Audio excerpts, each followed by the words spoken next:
Olá, estamos começando a nossa live de hoje com a presença do Mestre Willy. No Instagram é @MestreWillyOficial, tá bom? Vamos começar então. E eu acho que essa polarização, grande parte dela é uma polarização falsa. Falsa. Porque, de um lado, você não pode resumir a chamada, entre aspas, direita ao Bolsonaro, isso não é verdade.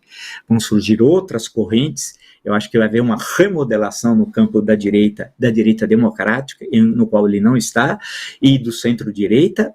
E no caso de centro-esquerda e a esquerda, também, o PT não está entendendo isso, inclusive em relação ao ministério que deve ser dado e tem que ser dado a Simone Tebet, dado não no sentido de pagamento, mas da participação cidadã e fundamental de Simone Tebet no processo eleitoral, no segundo turno. Ela foi fundamental, o papel que ela teve.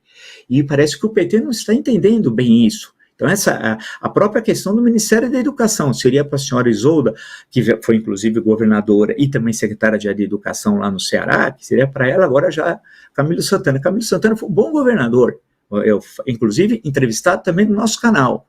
Queria registrar, né? Veja a pluralidade como é no nosso canal. Alguém, eu conheço, comprometido com a democracia.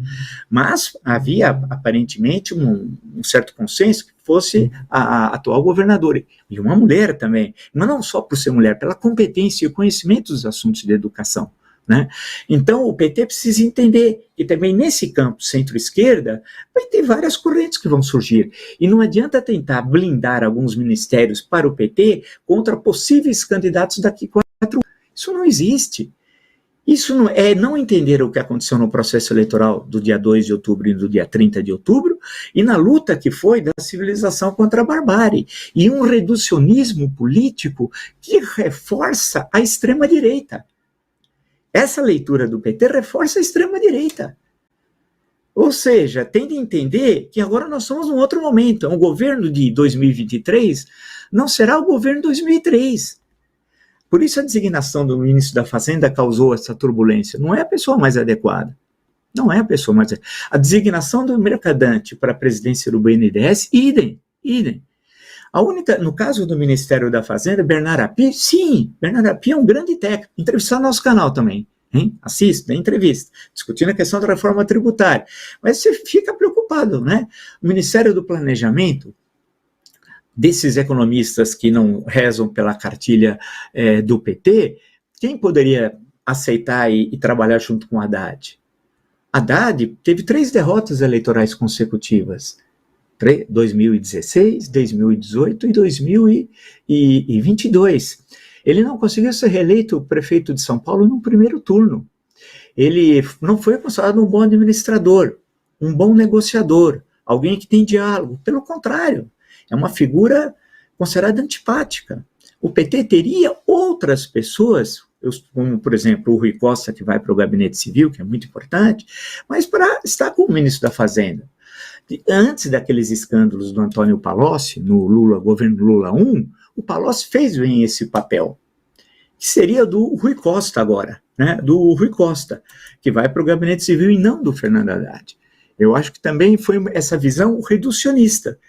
E se o PT tiver essa visão reducionista, ele primeiro tenta fechar a porta para o centro democrático, as portas para o centro democrático, um equívoco, e vai reforçar, sim, não a direita democrática, mas o extremismo. Vai fazer o jogo que o Bolsonaro quer. Então é necessário, essa polarização não faz bem. E nós temos justamente, o governo tem de mostrar que não reforça. Tem de ser um governo plural, como eu espero que seja, com ministros do MDB, do PSD, do PSB também, né? Lembrar que tem ministros do PT e de outros partidos, né? Que tenham competência, não seja, portanto, só uma divisão ali de botim, não é isso, é de competência e que tem uma relação, claro, de ter uma base sólida no Congresso Nacional para poder governar, né? Para poder governar e governar de forma republicana. Então, essa ideia de escolher ministérios e de falar são nossos, porque tem muitos recursos, capilaridade, e nós não podemos colocar possíveis adversários em 2026 nesses cargos, realmente não dá. Isso é fazer o jogo de Jair Bolsonaro. Se você gostou, antes de concluir, é manter a polarização, que não há nada pior para a democracia brasileira do que manter uma polarização inclusive desprovida de ideologia, de ideias, né? Isso foi muito ruim, é muito ruim para o país, hein?